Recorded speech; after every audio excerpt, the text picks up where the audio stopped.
والصلاة والسلام على أشرف الأنبياء والمرسلين وعلى آله وصحبه أجمعين أما بعد أعوذ بالله من الشيطان الرجيم بسم الله الرحمن الرحيم يا أيها الذين آمنوا اتقوا الله ولتنظر نفس ما قدمت لغد واتقوا الله إن الله خبير بما تعملون صدق الله العظيم وصدق رسوله النبي الكريم إن الله وملائكته يصلون على النبي يا أيها الذين آمنوا صلوا عليه وسلموا تسليما الصلاة والسلام عليك يا سيدي يا رسول الله وعلى آلك وأصحابك يا حبيب الله اللهم صل على سيدنا ومولانا محمد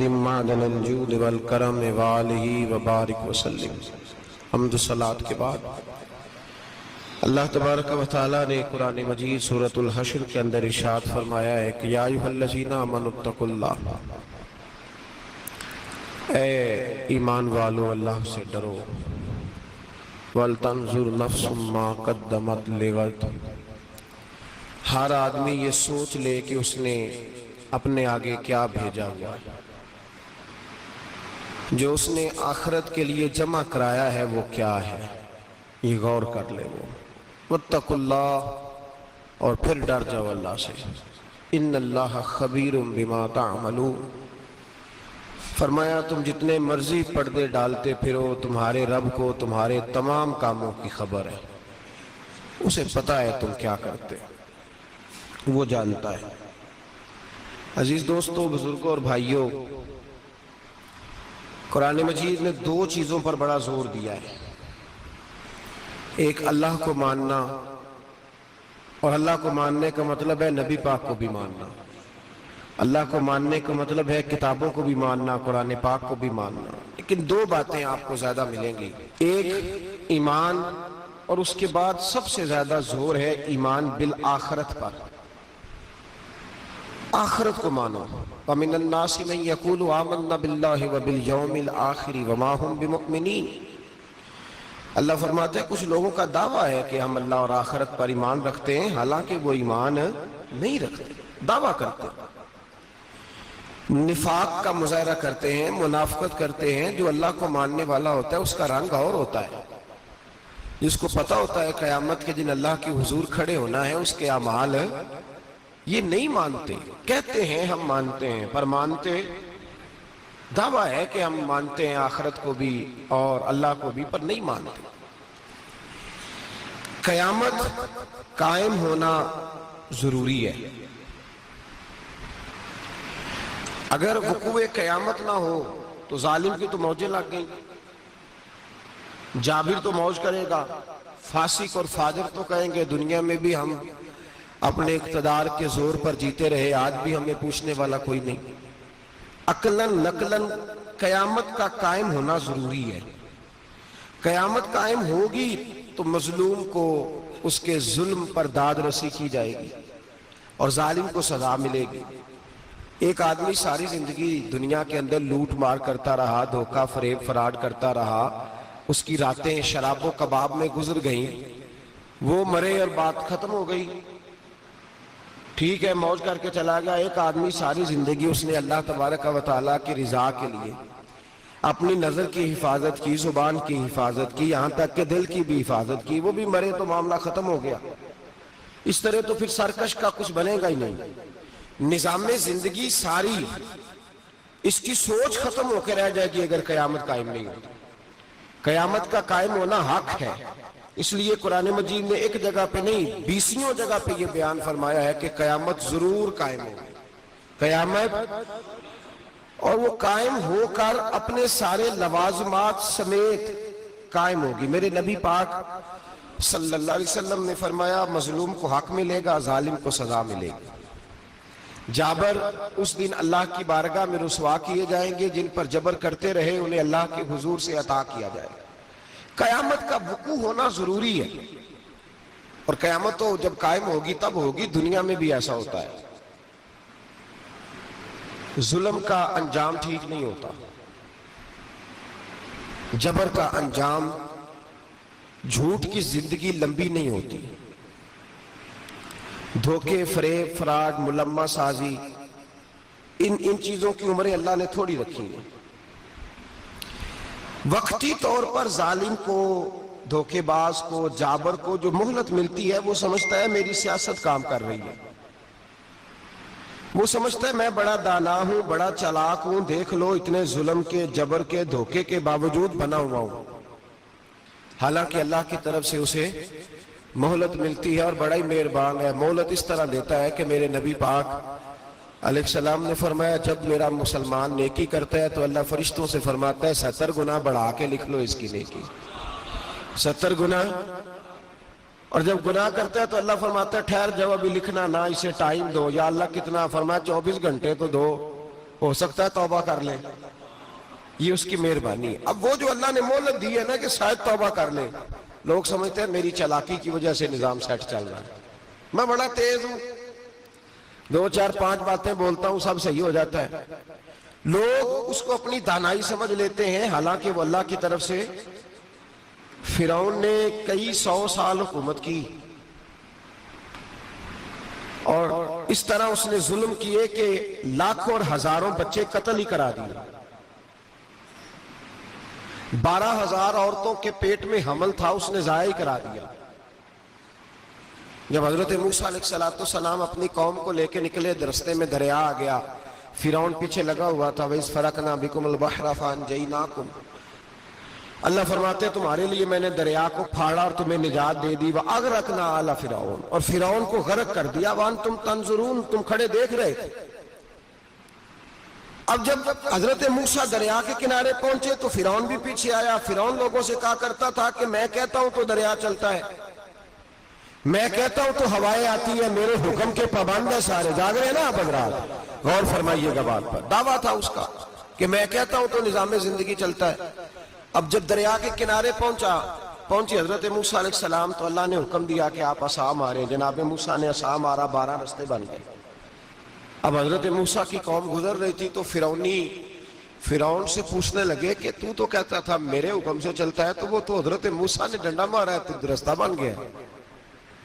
باز نہیں آتا انسان باز بہانے بڑے ہیں اس کے پاس، بڑی دلیلیں ہیں، جھوٹ سچ بول کے اپنے آپ کو مطمئن کرتا ہے، آخر دم تک تبدیل ہونے کو تیار نہیں ہوتا، دلیلیں گھڑتا رہتا ہے، بناتا رہتا ہے، شور کرتا ہے جان بوجھ کے۔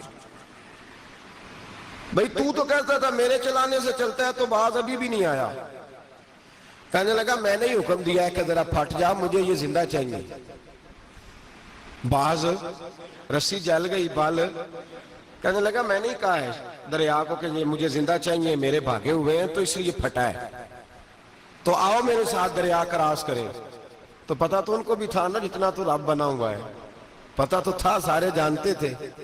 کہنے لگے تو پہلے کراس کر، اگر تو بچ گیا تو ہم بھی پیچھے آتے ہیں۔ اب چاروں ناچار۔ ایک روایت تو یہ ہے کہ یہ جب خدائی کا دعویٰ کرتا تھا نا، تخت پہ بیٹھا ہوتا تھا، تو ایک دن حضرت جبریل آئے اس کے پاس انسانی شکل میں،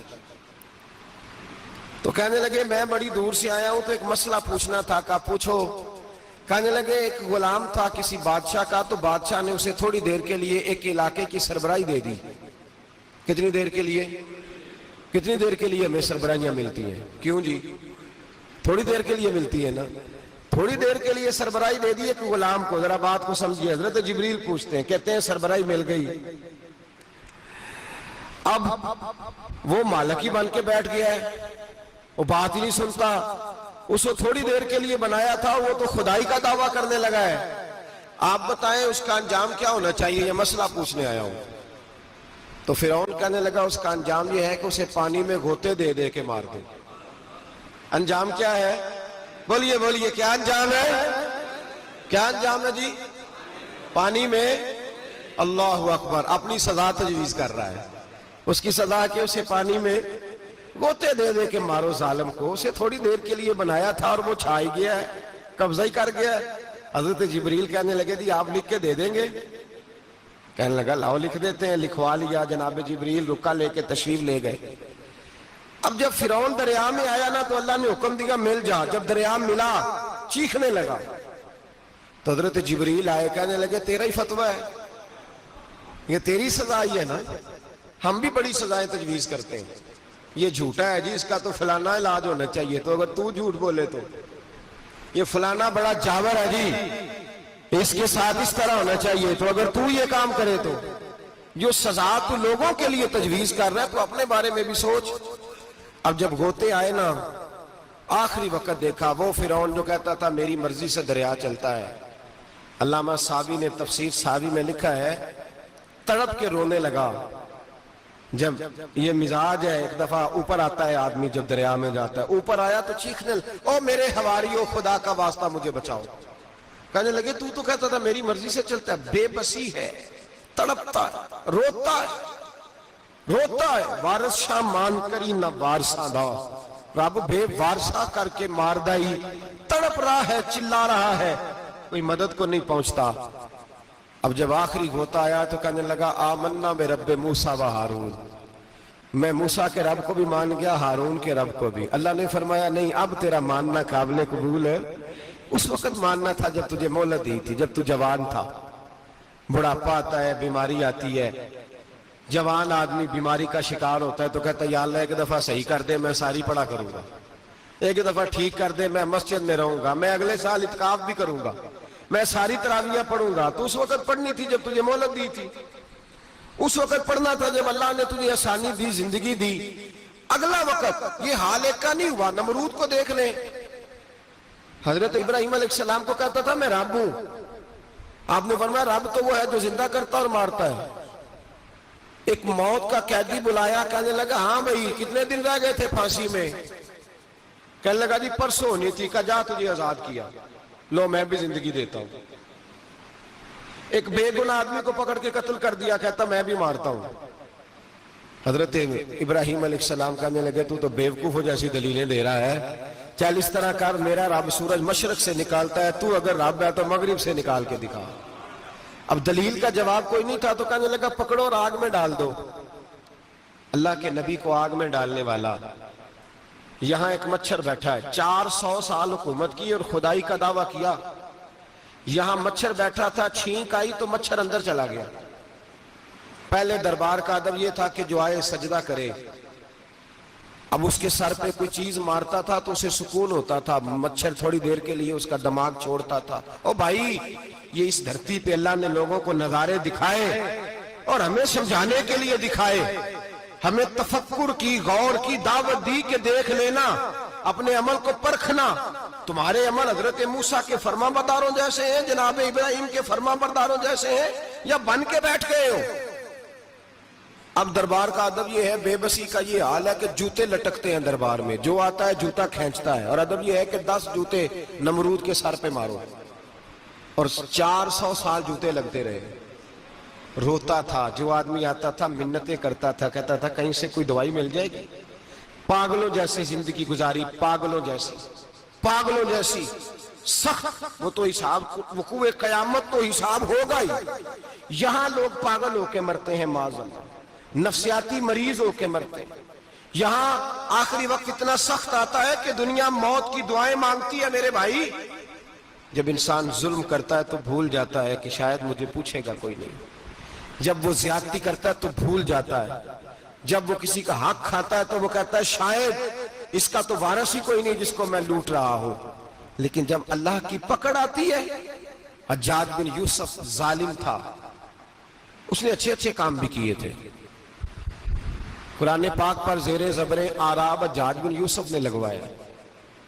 محمد بن قاسم کو ہندوستان سندھ کے علاقے فتح کرنے بھی حجاج بن یوسف نے بھیجا تھا. ساری خوبیاں اپنی جگہ پر, ظالم بہت بڑا تھا.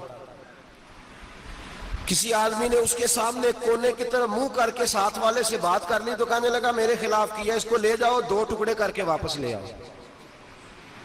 توتی بولتا ہے نا اقتدار, جب کسی کے ہاتھ اقتدار ہوتا ہے نا, وہ چاہے ایک گھر کا ہی کیوں نہ ہو, وہ 10 بندے فیکٹری میں کام کرتے ہوں اور جو ان کا مالک ہوتا ہے وہ کہتا میں مالک ہوں, مجھے مانو.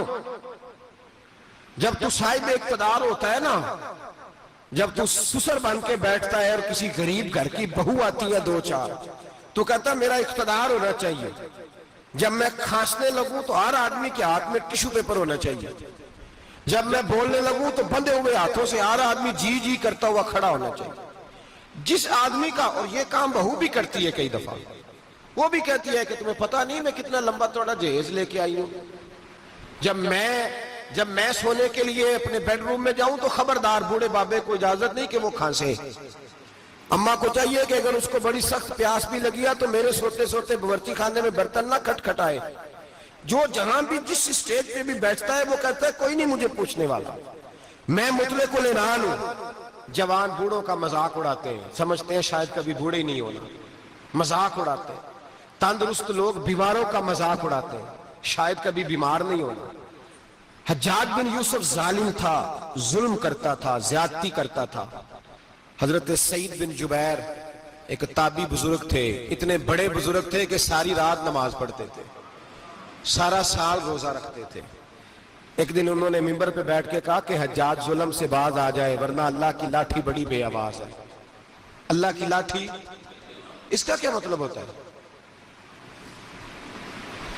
اس کا مطلب ہے جب رب کی لاٹھی چلتی ہے تو اس کی آواز، جی اس کا پہلے کوئی پیغام، وہ پہلے اعلان نہیں کرتا کہ تگڑے ہو جاؤ لاٹھی چلنے لگی ہے، لاٹھی چلتی ہے پر اس کی آواز، سمجھ آ رہی ہے میری بات کی؟ جمعۃ الوداع کے لیے تشریف لانے والے احباب خاص غور فرمائیے گا۔ حجاج بن یوسف کو پتا چلا کہ حضرت سعید بن جبیر نے میرے خلاف بات کی، بلا لیا، کہنے لگا تو نے میرے خلاف بات کی ہے؟ فرمانے لگے کی ہے۔ کہنے لگا تجھے پتا ہے میں قتل کر دوں گا؟ آپ فرمانے لگے نہ تو زندگی کا مالک ہے نہ موت کا مالک ہے، تو کیسے قتل کر؟ کہنے لگا تجھے پتا ہے میرا؟ فرمایا میں نے تجھے نہیں، میں نے تو کئی شداد، کئی حماد، کئی قارون، کئی فرعون، کئی نمرود دیکھے، کئیوں کی داستانیں سنی، تو کون ہے؟ تو چھوٹا سا ہے۔ ایک جملہ ہے ملا جلال الدین رومی کا، بڑے درویش تھے، ایک بات کہہ گئے، کہنے لگے نمرود جتنے پیسے نہیں، فرعون جتنی حکومت نہیں، قارون جتنی دولت نہیں، ورنہ فرمانے لگے میرے زمانے میں بھی کئی لوگوں کا خدا بننے کو دل کرتا ہے، کئی لوگوں کا دل کرتا ہے، لیکن نمرود جتنے پیسے، فرعون جتنی طاقت اور قارون جتنی دولت نہیں، ورنہ ہو سکتا ہے لوگ دعویٰ کر جائیں معاذ اللہ ثم معاذ اللہ۔ یہ آج سے کئی سو سال پہلے وہ کہہ رہے ہیں، آج تو حالات بڑے ابتر ہیں، اس کی نسبت خطرناک ہے۔ فرمانے لگے حضرت سعید بن جبیر تو زندگی موت کا مالک نہیں۔ کہنے لگا پکڑو، قتل کرو اسے، لے جاؤ۔ جب پکڑ کر کھینچ کر لے جا رہے تھے نا تو حضرت سعید بن جبیر مسکرانے لگے۔ اب ظالم کے سامنے مسکرائے تو اس کو بڑا غصہ آیا، یہ میرا مذاق اڑاتا ہے؟ بلا لیا، ادھر آؤ، کیوں مسکرا رہے ہو، کیا ہوا؟ تو حضرت سعید بن جبیر کہنے لگے میں مسکرا رہا ہوں تیری بیوقوفی پر اور اپنے اللہ کی دی ہوئی ڈھیل پر۔ میں مسکرا رہا ہوں کہ یا اللہ کیا بات ہے، کیا تیرا شان ہے، کیسے لوگوں کو ڈھیل دی ہوئی ہے۔ میں مسکرا رہا ہوں تیری بیوقوفی پر کہ تو سمجھتا ہے شاید مجھے پوچھنے والا کوئی نہیں۔ کہنے لگا اس کو باہر نہ لے جاؤ، میرے سامنے قتل کرو۔ ٹھیک ہے جی، قتل کرنے لگے تو حضرت سعید بن جبیر نے منہ کعبے کی جانب کر لیا، انی وجہت وجہی للذی فطر السماوات والارض حنیفا وما انا من المشرکین۔ جب آپ نے یہ آیتیں پڑھی نا کہ میں نے منہ کر لیا ہے اپنے رب کی جانب، کرو مجھے قتل، کہنے لگا نہیں نہیں، اس کا منہ پھیرو، کعبے کی طرف ہو کے قتل نہ ہو، ہے ظالم پر پاگل ہو گیا ہے۔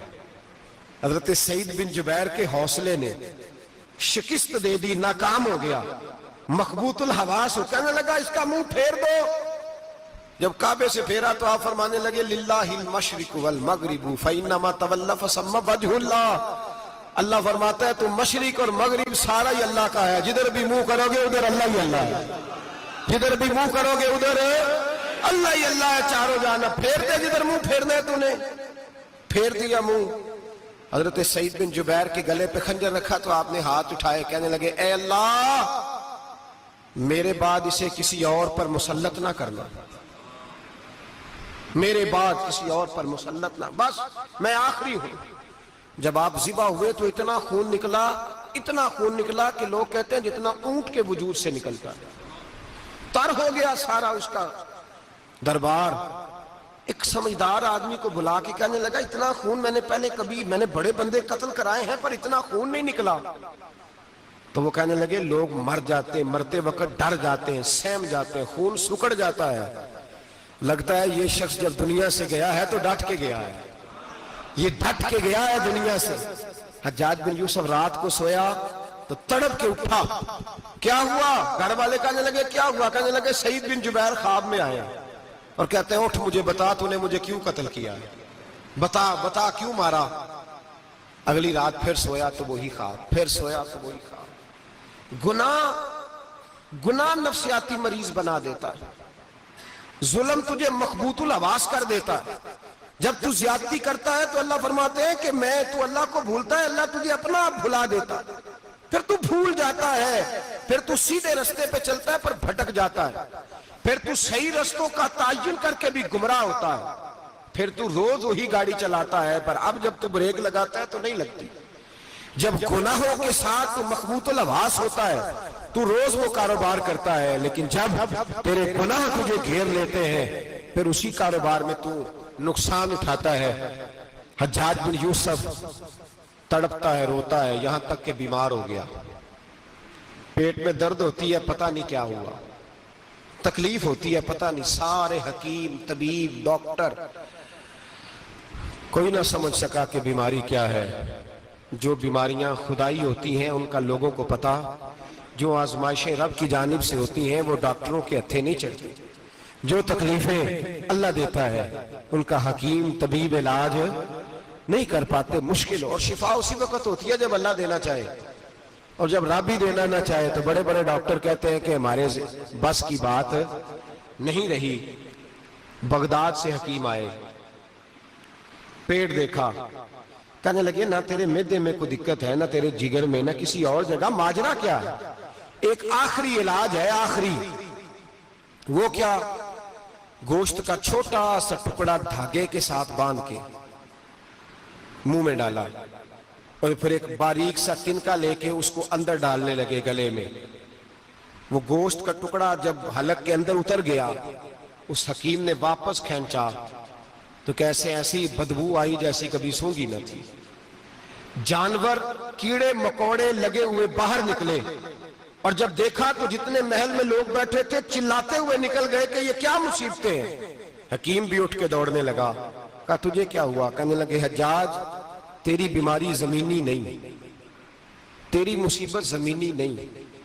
کہا میری مرض تک تم کیوں نہیں پہنچ پا رہے؟ تو کہنے لگے لگتا ہے تو بد دعا کا مریض ہے، لگتا ہے تو ظلم کا مریض ہے، تو جبر کا مریض ہے. تڑپتا رہا، سسکتا رہا. ایک وقت وہ بھی آیا کہ گھر والوں نے کمرے میں بند کر کے تالا لگا دیا، دیوار سے ٹکرے مارتا. او بھائی جو گناہوں کے بیمار ہوتے ہیں انہیں شفا نہیں ہوتی، جو ظلم، جبر، بربریت کے بیمار ہوتے ہیں انہیں سکون قلبی میسر نہیں آتا. دوائیاں ان بیماریوں کی بنی ہوئی ہیں جو بیماریاں زمینی ہیں، جو بیماریاں خوراک کی بد پرہیزی سے ہوتی ہیں، جو گناہوں کی بد پرہیزی سے ہوتی ہیں. ان کی بیماریاں، ان کی شفا توبہ ہے، ان کی شفا رجوع اللہ ہے، ان کی توبہ اللہ سے معافی مانگنے سے شفا ہوتی ہے.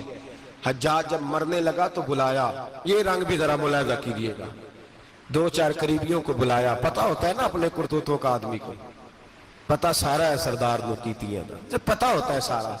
بلا کے کہنے لگا جب میں مر جاؤں تو مجھے رات کو دفن کرنا. کیوں بھائی عورت ہے؟ کہنے لگا نہیں رات کو دفنانا. ٹھیک ہے رات کو دفنا دیں گے. پھر کہنے لگا جب صبح ہو جائے تو صبح ہونے سے پہلے پہلے میری قبر زمین کے برابر کر دینا، نشان مٹا دینا. کہا وجہ؟ تو کلمہ پڑھتا ہے، حضور کا حکم ہے کہ قبر کم از کم ایک بالش، ایک گیٹ اونچی ہونی چاہیے زمین سے کم از کم، تو تیری قبر مٹا دے. وجہ پتہ ہوتا ہے اپنے ظلموں کا. کہنے لگا مجھے پتہ ہے لوگ میرے مرنے کے بعد میری قبر بھی نہیں چھوڑیں گے. دنیا میں تو میرے جبر کی وجہ سے کوئی آ نہ سکا، لیکن میری قبر بھی لوگ جنازوں میں باتیں شروع کر دیتے. جنازوں میں نے ایسی بھی داستانیں سنی ہیں کہ کوئی مرا تو لوگ جوتوں کا ہار قبر پہ ڈال آئے. نہیں بھائی تو جب زندہ تھا تو تیرے جبر ظلم کی وجہ سے نہیں کو بول سکا. ایک تو ہے قیامت میں حساب ہوگا، یہاں دنیا میں حساب ہونے لگتا ہے. اتنی لمبی زبانیں لوگوں کی لٹک کر مرتے وقت باہر نکل آتی ہیں. دعا کریں، جمعہ ہے، اللہ تعالیٰ ایمان کی موت عطا فرمائے. دعا فرمائے رب تعالیٰ اللہ تبارک و تعالیٰ توبہ کر کے جانے کی توفیق عطا فرمائے. جاگے جاگے اور سنے اور دعا کرے، اے اللہ تو ہمیں ظلم سے ویسے ہی محفوظ فرما. اگر ہم زیادتی کرنے لگے تو اے اللہ ہمیں اس سے منع فرما. ہمیں اس سے تو یہ توفیق دے کہ ہم باز آ جائیں اس گناہ سے. میرے بھائی، ایک تو دنیا میں سزا ہے، پھر قیامت کی سزا ہے، اور وہ زیادہ سخت ہے، وہ زیادہ سخت ہے. ہم لوگوں نے نا ہیلے بہانے بڑے بنائے ہوئے ہیں. بینک کے ساتھ کاروبار کرنے والا کہتا ہے نہیں نہیں مجبوراً لیا ہے، مجبوراً. مر رہا تھا تو آخری لبوں پہ تھا تو جائز ہے، جائز ہے. اس وقت جب تجھے کھانے کو لقمہ نہ لگے تو حرام کھانا بھی جائز ہے. کیا دقت تھی؟ کیوں اللہ رسول کے مقابلے میں کھڑا ہوا تو؟ کیوں سود کا دھندا کیا؟ کیا تکلیف تھی؟ کہاں تو الجھ گیا تھا؟ ہم جان بوجھ کے اپنے لیے جہنم کٹھی کرتے ہیں، پھر کہتے ہیں سکون نہیں زندگی میں. کہاں سکون آئے گا؟ کیسے آئے گا؟ ہم نے خود آگ لگائی ہے چمن میں اپنے. جو قیامت کی سزا ہے، میرے نبی پاک علیہ السلام نے فرمایا رب تمہیں سامنے کھڑا کرے گا. اور کس طرح کھڑا کرے گا؟ فرمایا لوگوں کے وجود سے کپڑے اتر جائیں گے، زمین اس طرح دہکے گی جس طرح تانبا زمین پہ رکھا جائے اور آگ جلائی جائے. تانبا دیکھا ہے آپ لوگوں نے؟ یہ بھی گرمی گزری ہے نا، تو فرش پر جب سورج پڑتا تھا تو ننگے پاؤں چلا نہیں جاتا تھا. صحیح کہہ رہا ہوں؟ ننگے پاؤں، بچے کا پیر زمین پہ لگتا ہے تو چیخ اٹھتے ہیں، کہتے ہیں اوہ جل گیا پیر. حالانکہ یہ فرش دنیا کے. اور اگر تانبے کے اندر خاصیت ہے کہ اگر کوئی دھات جلدی اور زیادہ گرم ہوتی ہے تو وہ تانبا ہے. میرے نبی نے مثال دی تو اس کی دی جو سخت تھا. فرمایا تانبے کی طرح زمین تپائی جائے گی اور پھر ننگے پاؤں رب تمہیں کھڑا کرے گا. آج سورج کی پشت تمہاری جانب ہے، قیامت میں منہ تمہاری جانب ہوگا. نیزہ آپ نے دیکھا ہوگا، نیزہ ہوتا تھا. فرمایا یہ جو تم نیزے دیکھتے ہو صرف سوا نیزے کے برابر سورج قریب آ جائے گا، اور پھر اللہ تمہیں سامنے کھڑا کر کے تم سے سوال جواب کرے گا. اور حضور نے کہہ دیا ہے تو اب کسی نعت خواں کے کہنے سے بات بدل سکتی، کسی پیر کے کہنے سے جملہ بدل سکتا، کسی خطیب کے کہنے سے فکر نہ کرنا وہ سامنے جنت پڑی ہے، اب بات بدل سکتی. خدا کی رحمت پر بھروسہ رکھنا ضروری ہے، نبی پاک کی شفاعت کی امید رکھنا. بولیے. لیکن جو حضور نے بیان کیا ہے اس کو ماننا بھی یہ بھی ضروری ہے. میرے نبی پاک نے فرمایا اللہ تم سے حساب لے گا اور اللہ پوچھے گا، تم نے جواب دینا ہے. حضور کس کس شے کا؟ فرمایا جو پہنتے ہو اس کا جواب نہیں دینا، جو کھاتے ہو اس کا جواب نہیں دینا، جو اللہ کے راستے میں دیتے ہو اس کا جواب، باقی ہر شے کا جواب دینا ہے. ادھر جو پلاٹ ہے اس کا بھی جواب دینا ہے، اور جو بچوں کو پیسے بتائے ان کا بھی جواب دینا ہے، جو چھپائے ہیں ان کا بھی. ثم لتسألن یومئذ عن النعیم. جو کمیٹی اپنے محلے میں ڈالی ہے اس کا بھی جواب دینا ہے، جو سسرال کے علاقے میں ابا جی سے چوری ڈالی ہوئی ہے اس کا جواب بھی، سب کا جواب دینا ہے. تمام حساب کتاب. اور اللہ فرماتے ہیں میں سامنے کھڑا کر کے ہر سوال کا تجھ سے جواب، تجھے ہر سوال کا جواب. اچھا یہ جو بڑے لوگ تھے وہ حساب سے ڈرتے تھے، ہم چھوٹے لوگ ہیں ہم حساب سے ہم نہیں ڈرتے، ہم کہتے ہیں دیکھی جائے گی. بڑے لوگ جو تھے وہ حساب سے. حضرت ابو بکر صدیق دعا کرایا کرتے تھے، دعا کرو اللہ مجھ سے حساب نہ پوچھے. حضرت عمر فاروق رضی اللہ تعالیٰ عنہ اپنے بیٹے سے کہتے تھے بیٹا اپنے باپ کے لیے رحمت کی دعا کرنا، میں درگزر والا ہوں، میں حساب والا کوئی نہیں. بڑے لوگ ڈرتے تھے، بڑے لوگ. حضرت عثمان غنی قبر پہ کھڑے ہوتے تھے تو داڑھی آنسوؤں سے بھیگ جاتی. غلام کہتے ہیں حضور 3 دفعہ نبی پاک نے آپ کو جنت کی بشارت دی ہے، 3 دفعہ بشارت دی ہے، تو آپ کیوں اتنا روتے ہیں؟ عثمان غنی فرماتے جس رسول نے مجھے جنتی کہا ہے اسی محبوب نے مجھے فرمایا تھا عثمان قبر آخرت کی منزلوں میں سے پہلی منزل ہے. اور آپ فرماتے میرے تو کمرے میں دیا گل ہو جائے تو مجھے ڈر لگتا ہے، اس میں تو مکمل اندھیرا ہے. آپ فرماتے کھڑکیاں بند ہو تو دم گھٹنے لگتا ہے، اس کو تو دروازہ ہی کوئی نہیں، روشن دان تک نہیں.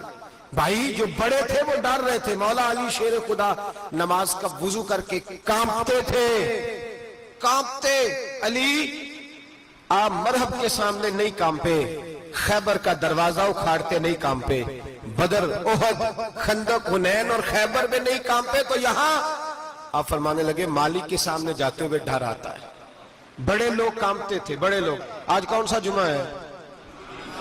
سارے بولیے. حالانکہ یہ اگلے سال دوبارہ آئے گا, ہمارا نہیں پتا کہ ہم ودا ہو جائیں کہ کیا بنے. یہ کون سا جمعہ ہے؟ آیا جمعۃ الوداع, آئے ہم پڑھ. آج ایک فکر لے کر کے جانا, ایک سوچ. جہاں روز رات کو بیٹے کی ٹینشن, بیٹی کی ٹینشن, بھائی کی ٹینشن, پوتے کی ٹینشن ہوتی ہے نا, ایک ٹینشن اور اپنے آج ایک ٹینشن بڑھا لو, قبر کی ٹینشن پیدا کر لو, قیامت کی تھوڑی سی فکر کر لو, تھوڑی سی, ایک لمحے کے لیے صحیح تھوڑا خیال پیدا کرے.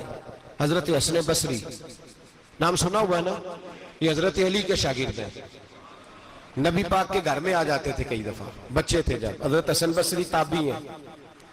فرماتے خانہ کعبہ میں عمرہ کرنے گیا, طواف کعبہ کر رہا تھا تو بڑا عجیب منظر ہوا, رات کی تنہائی ہوئی. اس وقت کئی دفعہ طواف بند بھی ہوتا تھا, اس لیے کہ رش کم ہوتا تھا تو رات کو سب سو جاتے.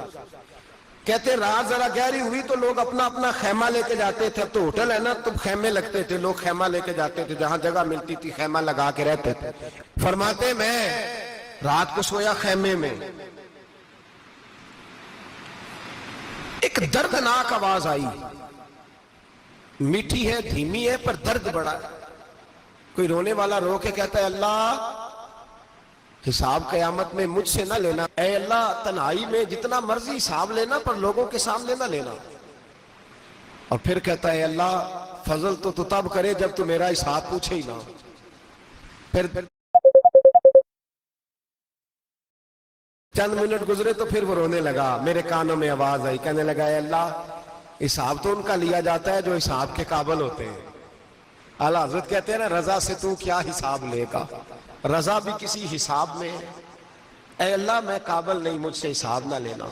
کہتے تھوڑی دیر گزری تو پھر وہ رونے لگا, پھر ذرا سانس سنبھلے تو پھر کہنے لگا اے اللہ میں تو لوگوں کو کوئی بندہ حساب پوچھ لے تو نہیں دے سکتا, میں تجھے کیسے حساب دوں گا. پھر تڑپنے لگا. کہتے تھوڑی دیر گزری تو پھر ایک لفظ انہوں نے کہے, رونے والے نے, کہنے لگے اللہ دیکھ تیرے محبوب کا فرمان ہے جو معافی مانگے تو اسے معاف کر دیا کرتا ہے. اے اللہ میں معافی مانگنے آیا ہوں اور مسجد نہیں آیا, میں کعبۃ اللہ ہی آ گیا ہوں. کہتے ہیں وہ اتنا روئے کہ چیخ آئی ان کی, اور جب دھڑام سے کوئی زمین پہ گرا تو میں پریشان ہوا کہ اب تو بے ہوش ہو گیا. فرماتے ہیں میں زور سے اٹھا فٹافٹ اور اس شخص کی طرف بڑھا. میرے دل میں خیال ہے کوئی گناہگار ہے بیچارہ, تو چلو میں بھی دعا کرتا ہوں, اس کو کہتا ہوں بیٹے فکر نہ کر, اللہ تیری مدد کرے گا. فرماتے میں گیا اس نیت کے ساتھ کہ میں کہوں گا چلو اٹھو تم بھی دعا کرو, میں بھی کرتا ہوں, اللہ ہم سے حساب نہ پوچھے. کہتے میں گیا تو وہ شخصیت بے ہوش پڑی تھی, کالے سیاہ بال ان کے چہرے پہ بکھرے ہوئے تھے. کہتے ہیں لوگوں جب میں نے زلفیں ہٹائیں چہرے سے تو میرا وجود کانپنے لگا آسمان ٹوٹ پڑے گا, زمین پھٹ جائے گی, ستارے بکھر جائیں گے, آج بہ جائیں گے سمندر. فرماتے ہیں میری چیخیں نکل گئی. یہ کوئی گناہگار تو نہیں, یہ تو حضرت فاطمہ کے پوتے امام زین العابدین ہے, یہ تو امام حسین کا وہ بیٹا ہے جو کربلا میں تنہا بچے تھے. فرماتے ہیں میں امام کا چہرہ دیکھا تو بھاگ کے آیا, اور میں نے اپنی داڑھی ان کے پیروں کے ساتھ مس کی, اور میں نے کہا حضور اٹھیے. امام اٹھے تو میں نے کہا شہزادے تیرے تو اشارے سے اللہ کئی گناہگاروں کو بخشے گا, تیری تو دعا سے اللہ بخشے گا, یہ کیا کر رہے ہو. تو امام زین العابدین کہنے لگے حسن بصری ادھر آ یار, ادھر آؤ بزرگو, میرے دادا کے پاس رہنے والے ہو, میں نے نا آج ہی سنا ہے کہ اس کا عذاب بڑا سخت ہے, آؤ میرے لیے دعا کرو, اللہ پاک مجھ سے حساب نہ پوچھے. کہا حضور نہ کریں. اب فرمانے لگے تجھے نہیں پتا کچھ چیزیں ایسی ہیں کہ رب نے اگر حساب پوچھا تو میں واقعی جواب نہیں دے پاؤں گا.